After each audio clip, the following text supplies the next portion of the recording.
قل هل يستوي الذين يعلمون والذين لا يعلمون إنما يتذكر أولو الألباب. أشهد أن لا إله إلا الله.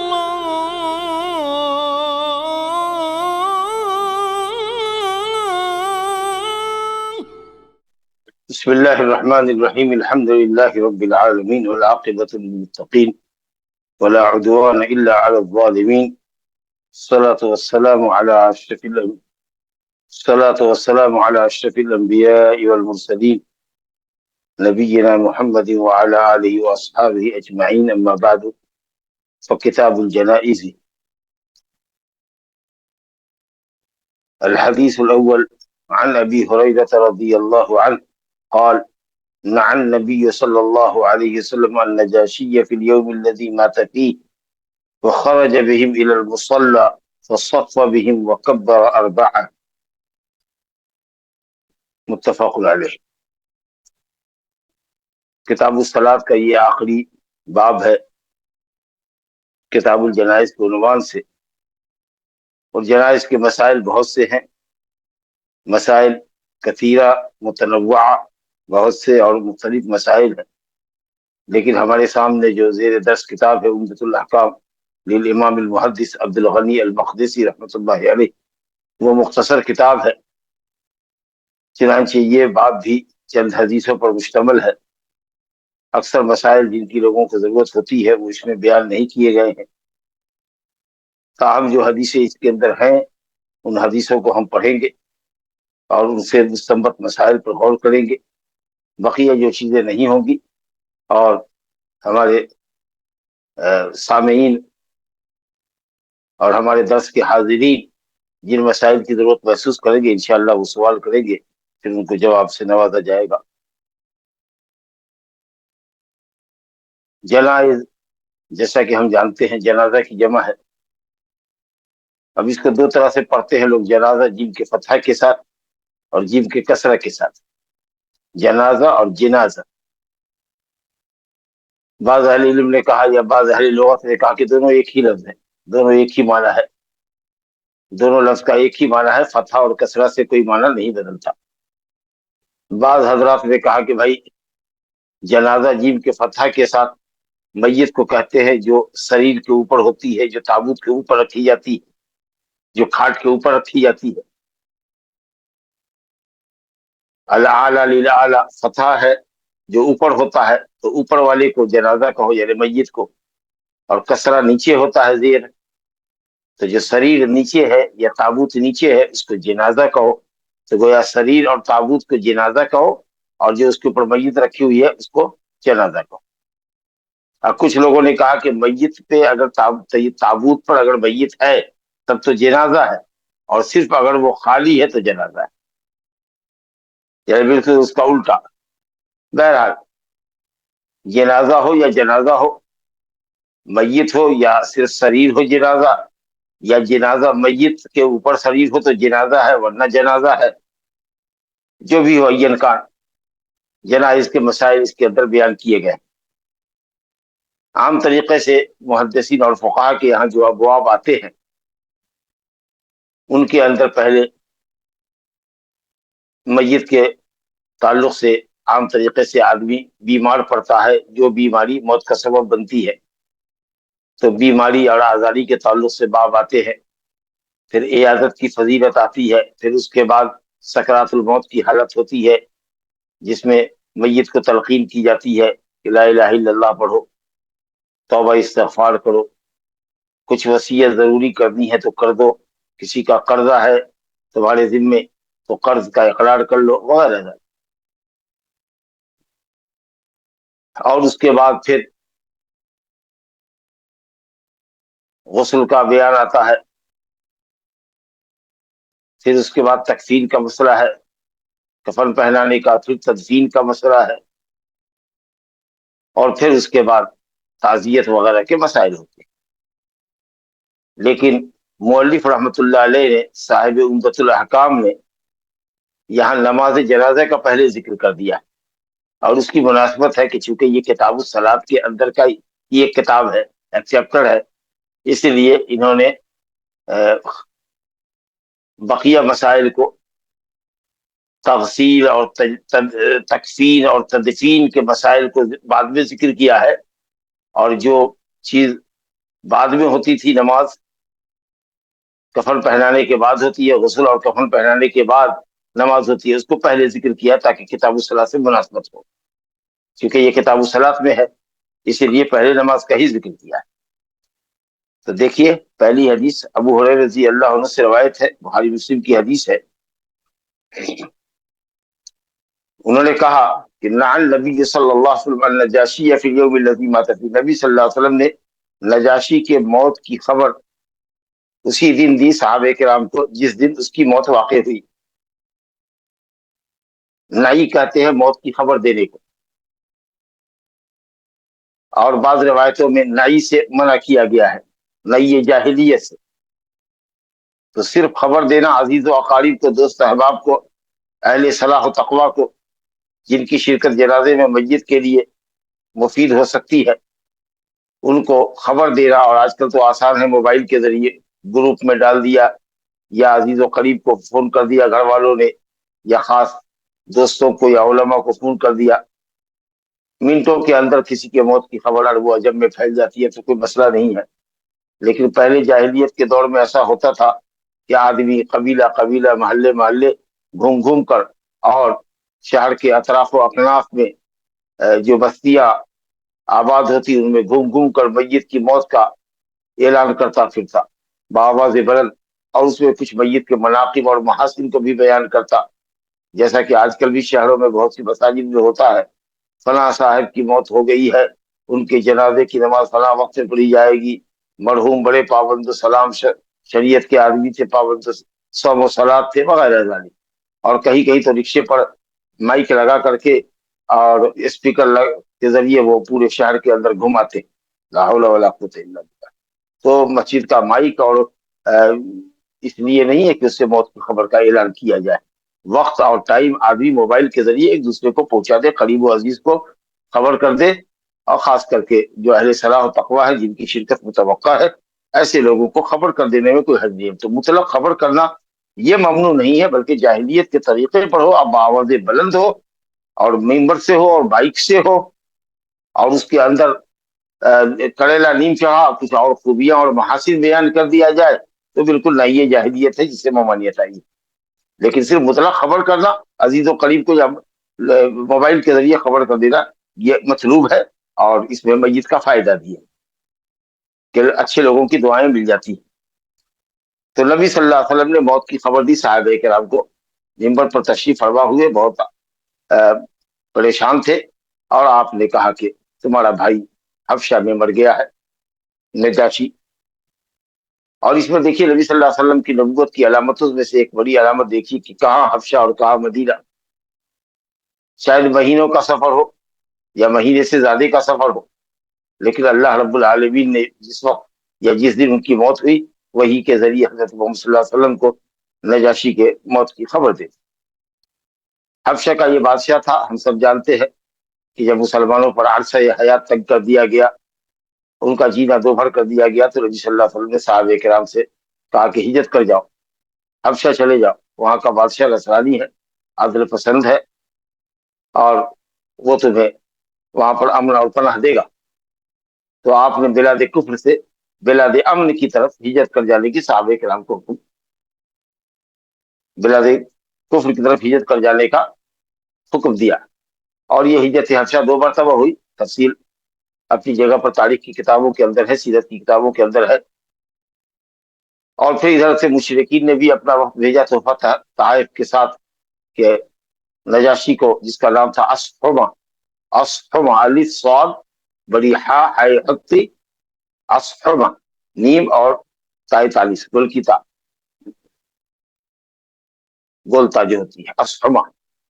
اور لقب تھا حبشہ کے بادشاہ کا نجاشی، جیم کے فتحے کے ساتھ مخفف، نجاشی نہیں، نجاشی۔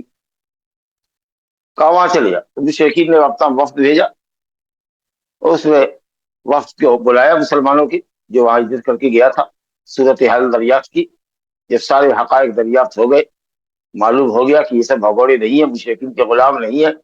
مسلمانوں نے اسلام لانے کی سزا ان کو اتنی دی ہے کہ یہ تنگ آ کر کے ہمارے ملک میں بھاگے ہیں، اس لیے کہ ہمارا ملک امن پسندی کے لیے مشہور ہے. تو نجاشی نے ان لوگوں کو بیرن واپس کر دیا، مشرکین کے نمائندوں کو ان کے تحفے کے ساتھ، اور مسلمانوں کو امن و عافیت کے ساتھ رہنے کی اجازت دی. اور پھر حضرت عیسیٰ علیہ السلام کے متعلق اسلام کا جو نظریہ ہے اس کے متعلق پوچھا تو حضرت جعفر طیار ان کا لقب ہے کہ غزوہ موتہ میں ان کے دونوں بازو کاٹ دیے گئے تھے، تو آپ نے کہا کہ جعفر یطیر سے بے جناحی ہے کہ جلنا، اپنے دو پروں کے ذریعے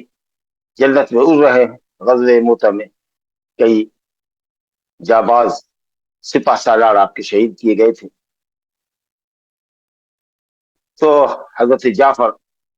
بن ابی طالب، حضرت علی کے سگے بھائی، انہوں نے قرآن مجید کی آیات تلاوت کی اور سورہ مریم کی تلاوت کی، اور حضرت عیسیٰ علیہ السلام کے تعلق سے قرآن نے جو پیش کیا ہے جو بالکل عین حق ہے، اور توریت کے اندر، انجیل کے اندر بھی وہی حقائق ہیں یہ پیش کیا. تو وہ اور اس کے علاوہ جتنے سب وہاں پر قساوسہ تھے، قسیسین علماء تھے، وہ سب کے سب زار و قطار رونے لگے کہ انہوں نے حق کو پہچان لیا تھا اور ایمان لائے. بہرحال بعد میں جب آپ صلی اللہ علیہ وسلم نے ہجرت مدینہ کی تو مسلمان ہجرت حبشہ سے واپس آ گئے مدینہ. اور اس طریقے سے نجاشی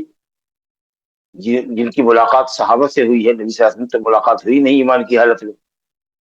اس لیے وہ تابعی ہے کہ صحابی کو انہوں نے دیکھا ایمان کی حالت میں، ایمان کی حالت نہیں ان پہ موت واقع ہوئی ہے، تو شرف صحابیت سے وہ محروم ہے، لیکن تابعی. ان کی موت ماہ رجب میں ہوئی تھی، ہجرت کا 9واں سال تھا. رجب سن 9 ہجری کو ان کی وفات ہوئی. جس دن وفات ہوئی اسی دن اللہ تعالیٰ نے نبی صلی اللہ علیہ وسلم کو خبر دی. تو آپ صلی اللہ علیہ وسلم نے فرمایا، بعض روایت میں ہے صحیحین کی، صلو علی صاحبکم صلو علی اخیکم، چلو اپنے بھائی پر نماز پڑھو. اور خرج بہم الی المصلی، اور مصلی العید، بڑا اجتماع ہو تو مصلی العید میں جاؤ جہاں عید کی نماز پڑھتے ہو. باہر نکلو جنازہ کے لیے، گو کے مسجد میں بھی جنازہ پڑھا جا سکتا ہے، لیکن باہر نکلو اچھا ہے تاکہ آدمی کثیر تعداد میں وہاں شریک ہو سکے. اگر مسلل جنازہ الگ ہے تو ٹھیک ہے، جو قبرستان کے قریب میں عام طریقے سے رہتا ہے، یا قبرستان کے اگلے حصے میں جہاں قبریں نہیں ہوتی ہے لوگ ایک حصے کو مختص کر لیتے ہیں، یا الگ سے کوئی زمین لے کر کے اس کو مسلل جنازہ بناتے ہیں. اگر نہیں ہو تو مسلل عید کے اندر بھی جنازے کی نماز پڑھی جا سکتی ہے، جیسا کہ نبی صلی اللہ علیہ وسلم مسلل عید میں نکلے اور صحابہ کرام نکلے. فصف بہم، آپ نے لوگوں کی صف لگوائی. اور صف کتنی ہونی چاہیے؟ تو کم سے کم 3 صف ہونی چاہیے. اس کی فضیلت میں روایتیں آئی ہے کئی، ایک روایت آئی ہے اور صحیح ہے، من صلی علیہ ثلاثۃ صفوف یما من مؤمن یصلی علیہ عدد یبلغ عددهم ثلاثۃ صفوف، او کما قال صلی اللہ علیہ وسلم غفر له. سنن کی روایت ہے کہ جس مسلمان پر، جس مومن پر 3 صف لوگ جنازہ پڑھتے ہیں، اللہ تعالیٰ ان کی مغفرت فرما دیتا ہے، اس میت کی مغفرت فرماتا ہے. اور بعض روایتوں میں کہ 7 آدمی بھی ہو، یا 7 آدمی تھے تو ایک امام آگے ہوگا اور 2 کر کے لوگ پیچھے ہو جائیں گے، 3 صف ہو جائیں. بعض روایتوں میں 40 کی قید ہے، تو اگر 40 ہو تو بھی 3 صفیں لگا دیجیے. 3 صف کے بعد کی کوئی ضرورت نہیں ہے کہ 5 ہو، 7 ہو، تاخی ہو،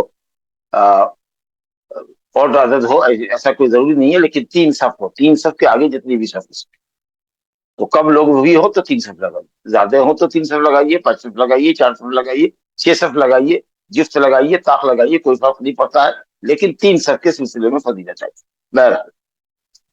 تو آپ نے ان کی صف بندی کی تو لوگوں کو صف میں ہونا چاہیے.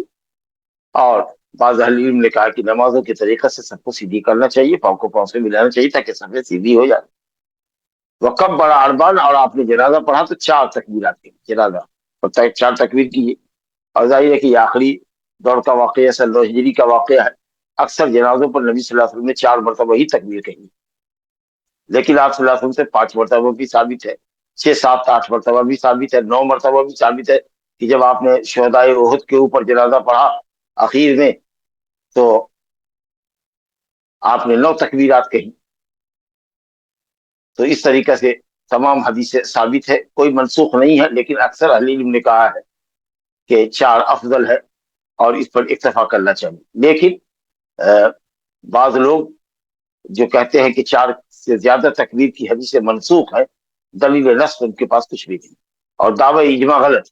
حضرت زید بن ثابت رضی اللہ عنہ نے نبی صلی اللہ علیہ وسلم کے وفات کے بعد، نبی صلی اللہ علیہ وسلم کی وفات کے بعد ایک میت کے اوپر جنازہ پڑھا ہے تو 5 تکبیرات کہی، مسلم شریف کی حدیث. تو اس لیے اجماع کا دعویٰ غلط ہے، اور 4 سے زیادہ تکبیریں بھی کہی جا سکتی ہیں. لیکن عام طریقے سے دنیا میں 4 تکبیریں ہو رہی ہے، تو اگر کبھی کسی امام کو 5ویں 6ٹھی تکبیر کہنی ہے تو وہ پہلے سے اعلان کر دے کہ بھائی 5 کہیں گے، 6 کہیں گے میت پر. اب وہ 4 تکبیر میں جو دعا پڑھتے ہیں اسی میں کئی دعائیں جنازے میں آئی ہے، تو 5ویں تکبیر میں بھی آپ جنازے کی کوئی دوسری دعا پڑھ دیجیے، 6ٹھی میں بھی کوئی دوسری دعا پڑھ دیجیے. ہاں، تو آپ ایسا کر سکتے ہیں، اس میں کوئی حرج کی باتیں نہیں. لیکن بہتر ہے کہ 4 پر اکتفا کیا جائے تاکہ حل چل رہا.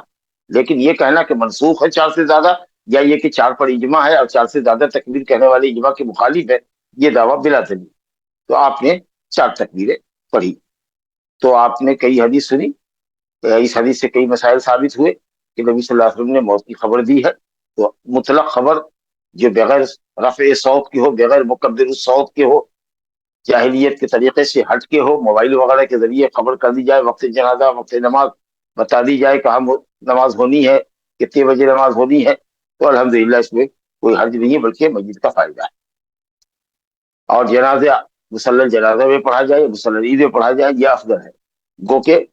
سہیل بن بیضہ پر نبی صلی اللہ علیہ وسلم نے مسجد میں نماز پڑھا ہے تو مسجد کے اندر بھی جنازہ پڑھا جا سکتا ہے.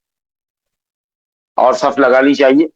اور صف سیدھی کرنی چاہیے، اور کم سے کم 3 صف میں لوگوں کو تقسیم کر دینا چاہیے. تکبیرات کا مسئلہ آیا کہ 4 تکبیر کہنی چاہیے. اب کس تکبیر میں کیا کہے، اس کی تفصیل دوسری جگہ حضرت عبداللہ بن عباس رضی اللہ عنہ کی حدیث میں آیا ہے کہ پہلی تکبیر کے بعد تعوذ اور تسمیہ کے بعد بغیر صلاح پڑھے ہوئے، صلاح کا ذکر نہیں، الحمد شریف پڑھے. اور نسائی کے اندر آیا ہے کہ ایک سورت بھی پڑھے، یہ بھی لفظ صحیح ہے. تو سورہ فاتحہ اور ایک سورت، نہیں تو کم سے کم سورہ فاتحہ پر اکتفا کرے. اور دوسری تکبیر جب جنازہ کی کہے تو درود شریف پڑھے، اور تیسری تکبیر میں جنازے کی دعا پڑھے، اور چوتھی تکبیر میں آپ سلام دے دیں. ایک سلام بھی کافی ہے، اور دونوں طرف بھی آپ دائیں بائیں سلام کر دیں تو بھی کافی ہے. گویا ایک سلام بھی ثابت ہے جنازے کے اندر، اور 2 سلام بھی کر سکتے ہیں. ایک سلام پر اگر اکتفا کرنا ہو، ہمارے بر صغیر میں عام طریقے سے دونوں طرف سلام کرتے ہیں، جبکہ حرمین شریفین میں بلاد عربیہ کے اندر ایک ہی سلام کرتے ہیں. امام محمد ایک ہی سلام کے قائل ہے. تو اگر کبھی کسی امام کو ایک سلام پر اکتفا کرنا ہو ہندوستان میں، تو پہلے سے لوگوں کو کہہ دے کوئی ایک سلام کی بھی حدیث جنازے میں ثابت ہے، ہم ایک ہی طرف دائیں طرف سلام کریں گے اور اپنی نیت توڑ لیں گے، اپنا ہاتھ نیچے گرا لیں گے، تاکہ لوگوں میں ہلچل اور زعزعہ نہ ہو، شورغل نہ ہو، چیمی گوئیاں نہ ہو. جو بھی کام کرنا ہے جو لوگوں کو پہلے سے پتہ نہیں ہے، ان کو پہلے علم دیجیے، یا پہلے سے ان کو باخبر کر دیجیے، اس کے بعد عمل کیجیے. تو یہ تکبیرات ہے، اور جو کچھ پڑھی جاتی ہیں وہ آپ نے سنا. مسئلہ صرف اس میں یہ ہے کہ رفع الیدین تکبیرات زوائد یا تکبیرات جنازہ کے اندر کر سکتے ہیں کہ نہیں. تو پہلی تکبیر کے ساتھ وہ اجماع ہے علماء کا کہ تکبیر تحریمہ مان کے چلو اس کو، تو اس میں تو ہاتھ اٹھانا ہی اٹھانا ہے. لیکن اور تکبیرات میں ہاتھ اٹھانا ہے کہ نہیں، تو مرفوع حدیث اس سلسلے میں نبی صلی اللہ علیہ وسلم سے دوسری، تیسری، چوتھی تکبیروں کے لیے رفع الیدین ثابت نہیں ہے. لیکن حضرت عبداللہ بن عمر رضی اللہ عنہ سے صحیح سند سے ثابت ہے، جیسا کہ امام بخاری نے نقل کیا ہے صحیح میں، کہ وہ تکبیرات کے ساتھ ہاتھ اٹھاتے تھے. اور ظاہر ہے کہ ابن عمر نے بغیر نبی صلی اللہ علیہ وسلم کو دیکھے ہوئے نہیں کیا ہوگا، کیونکہ وہ متبع سنت، بڑے متبع سنت آدمی تھے. تو اس لیے معاملے میں وسعت ہے. اگر کوئی تکبیرات جنازہ میں ہاتھ اٹھاتا ہے تو انشاءاللہ کوئی حرج نہیں ہے، یہ بھی سنت ہے. اور اگر کوئی نہیں اٹھاتا ہے تو وہ بھی سنت ہے. معاملے میں وسعت ہے، کوئی کسی پر زیادہ اعتراض نہ کرے. وباللہ التوفیق. دوسری حدیث اس سلسلے میں جس باب میں جو آئی ہے وہ نجاشی کے تعلق سے ہے. حضرت جابر رضی اللہ عنہ کہتے ہیں کہ لأن النبی صلی اللہ علیہ وسلم صلی علی النجاشی فكنت في الصف الثاني او الثالث. جابر رضی اللہ عنہ کہتے ہیں کہ نبی صلی اللہ علیہ وسلم نے نجاشی کا جنازہ پڑھا تھا تو میں دوسری یا تیسری صف میں تھا. اس کا مطلب کہ 3 صف تو تھی، اس سے آگے بھی رہی ہوگی. کوئی فرق نہیں پڑتا کہ آدمی دوسری صف میں ہو کہ تیسری صف میں ہو، بعض اہل علم نے کہا کہ تمام صفوف برابر ہیں، جیسے کہ دوسری صف میں تھے، تیسری صف میں تھے، اور میں نے کہا نا کہ تیسری 3 صف کی فضیلت آئی ہے، اس لیے 3 صف ہونی چاہیے، اگر اس سے زیادہ بھی ہوتی ہے تو اچھا ہے۔ جس قدر لوگ زیادہ ہوں گے اور اہل صلاح و تقویٰ ہوں گے، نمازی لوگوں کی کثرت ہوگی اور اخلاص کے ساتھ دعا کریں گے، اتنا ہی میت کو فائدہ ہوگا۔ اس حدیث سے ایک بات یہ سمجھ میں آتی ہے کہ نبی صلی اللہ علیہ وسلم نے جو نجاشی کا جنازہ پڑھا ہے وہ جنازہ غائبانہ ہے۔ اب یہ جنازہ غائبانہ کا مسئلہ خاصا اختلافی ہے، حنفیہ اور مالکیہ کے نزدیک تو جنازہ غائبانہ ہے ہی نہیں، وہ تو کہتے ہیں کہ صرف جنازہ حاضرانہ ہوگا، غائبانہ نہیں ہوگا، اور اس واقعے کو نبی صلی اللہ علیہ وسلم کے ساتھ خاص کرتے ہیں، کہتے ہیں کہ یہ نبی صلی اللہ علیہ وسلم کے ساتھ خاص ہے۔ اور امام مالک رحمۃ اللہ علیہ سے قول نقل کیا جاتا ہے، جیسا کہ اہل بدعت بھی کہتے ہیں کہ مدینہ تک قبر کھود دی گئی تھی، حبشہ تک کی قبر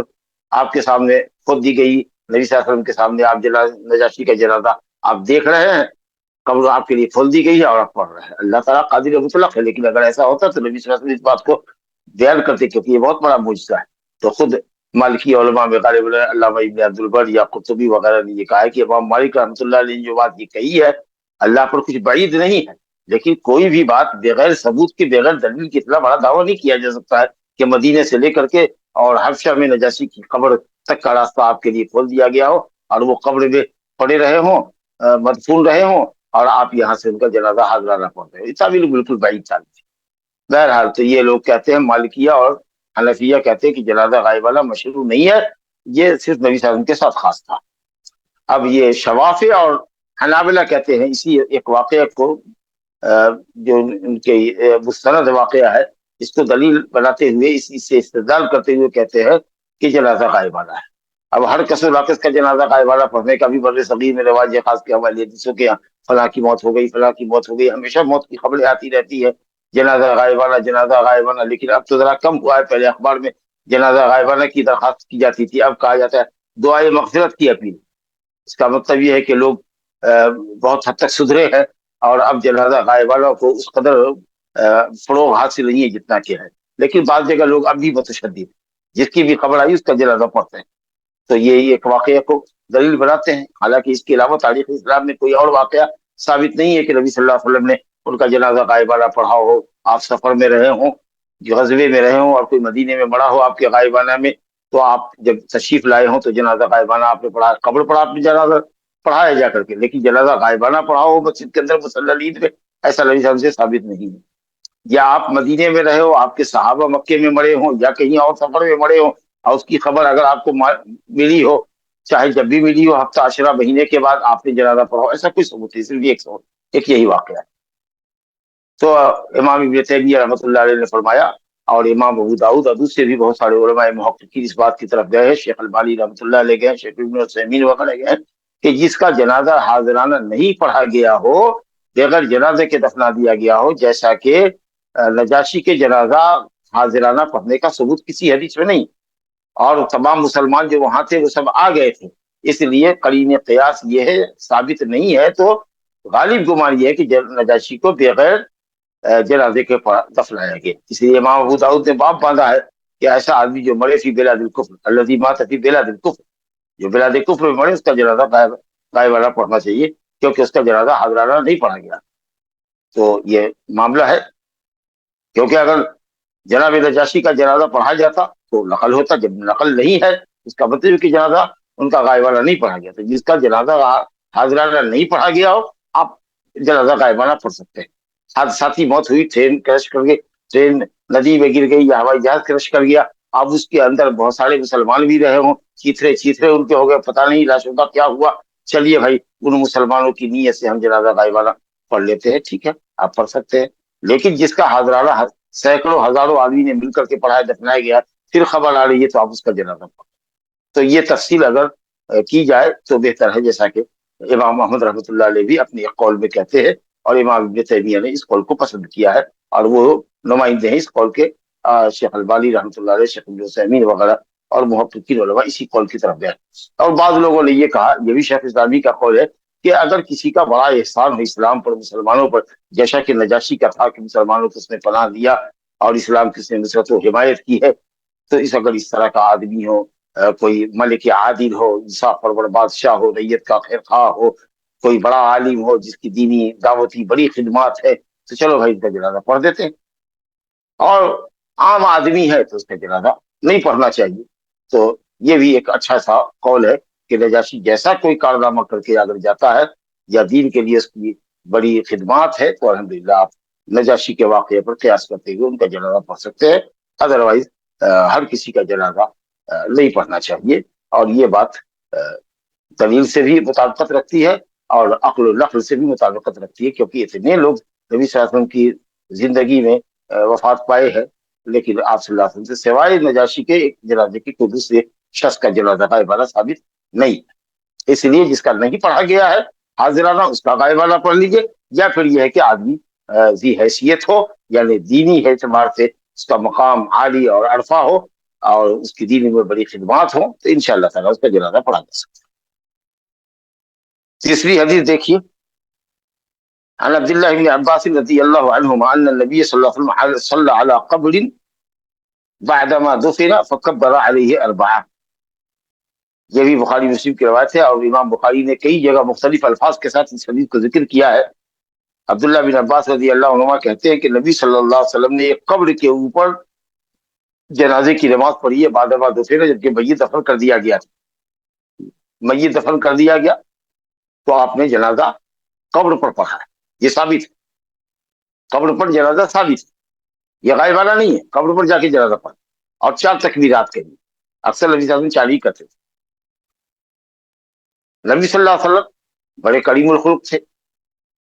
اعلیٰ اخلاق کے مالک تھے، اخلاق حسنہ کہ اعلیٰ درجے پر اللہ نے آپ کو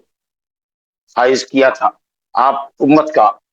کیا احوال دریافت کرتے رہتے تھے، دیکھتے تھے کہ کون ہے کون نہیں ہے۔ تو اس طریقے سے کسی شخص کے جنازے کسی شخص کے متعلق پوچھا، اور غالب گمان یہ ہے کہ وہ عورت رہی ہوگی جو مسجد میں جھاڑو دیتی تھی، امرأۃ سودا، کالی عورت تھی جو مسجد میں جھاڑو دیتی تھی، مسجد کی صفائی کرتی تھی، پانی وانی کا انتظام کرتی تھی، مسجد کی صفائی ستھرائی کا خیال کرتی تھی۔ لوگوں نے اس کے معاملے کو حقیقی سمجھا، کہہ دیا عورت کالی کلوٹھی تو ہے، اور کون اتنی بڑی یہ ہے وہ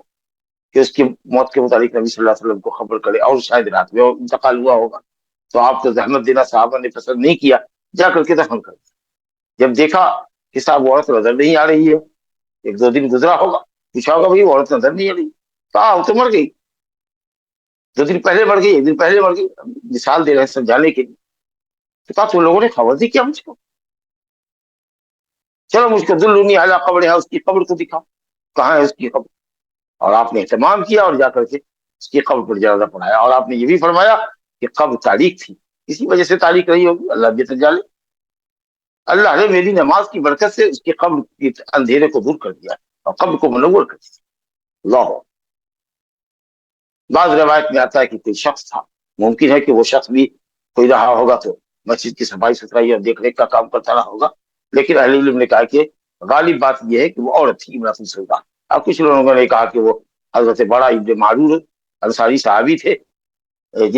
جن کی آپ نے عیادت کی تھی، اور کہا کہ میں سمجھتا ہوں کہ اس کی موت اب قریب ہے اور جب یہ مر جائے تو مجھے خبر کر دینا، لیکن لوگوں نے آپ کو خبر نہیں کیا کہ دوسرے محلے میں تھے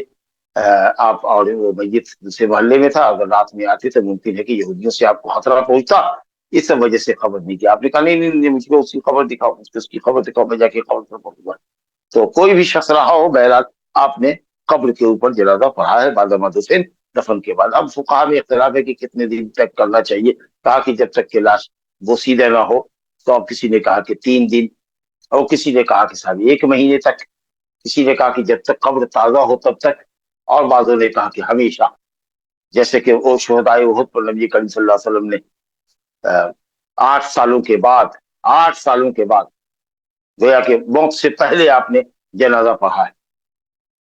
گویا کہ کأنہ مودع للأحیاء والاموات، جیسے کہ زندوں کو الوداع کہہ رہے ہیں، آپ مردوں کو بھی الوداع کہہ رہے ہیں۔ کچھ لوگوں نے کہا کہ دعا کیا، لیکن حدیث ہے صلی اللہ علیہ شہدائے احد، بات سمانی سنوات، 8 سالوں کے بعد نبی صلی اللہ علیہ وسلم نے جنازہ پڑھا، تو اس سے کسی نے کہا کہ ہمیشہ پڑھ سکتے ہیں، بہرحال لیکن جو مشہور قول ہے اہل علم کا وہ یہی ہے کہ جب تک قبر تازہ ہو نہیں ہو، 1 مہینے کے اندر میں اس کو پڑھنا چاہیے۔ 7 دنوں بعد کے واقعے میں آیا کیونکہ ماں مر گئی تو جنازہ پڑھا، لیکن وہ کہ ترمذی نے حدیث کو حسن صحیح کہا، لیکن حدیث میں کلام۔ بہرحال تو یہ مدت کے تعلق سے معاملہ ہے تو قبر پر جنازہ پڑھنے کا ثبوت ہے، لیکن جنازہ غائبانہ یہ خاصا اختلافی ہے، اور دلیل اس میں صرف جناب اشہما نجاشی رحمت اللہ علیہ کے کی حدیث ہے، جس میں نبی صلی اللہ علیہ وسلم آپ نے جس پر نبی صلی اللہ علیہ وسلم نے جنازہ غائبانہ پڑھا، جس کی تفصیل آپ نے سنا۔ چلیے، یہ تو جنازے کے نماز کے تعلق سے باتیں آئی تھی، اور میں نے کہا کہ چونکہ کتاب الصلاۃ سے یہ اٹیچ باب ہے، اس کے بعد ہی کتاب الزکات آ رہا ہے، تو اس لیے نماز کا ذکر مؤلف رحمۃ اللہ علیہ نے پہلے سے۔ اب کفن کا ذکر کر دیا ہے، حالانکہ کفن غسل کے بعد ہوتا ہے، لیکن شاید کفن کا سیدھا تعلق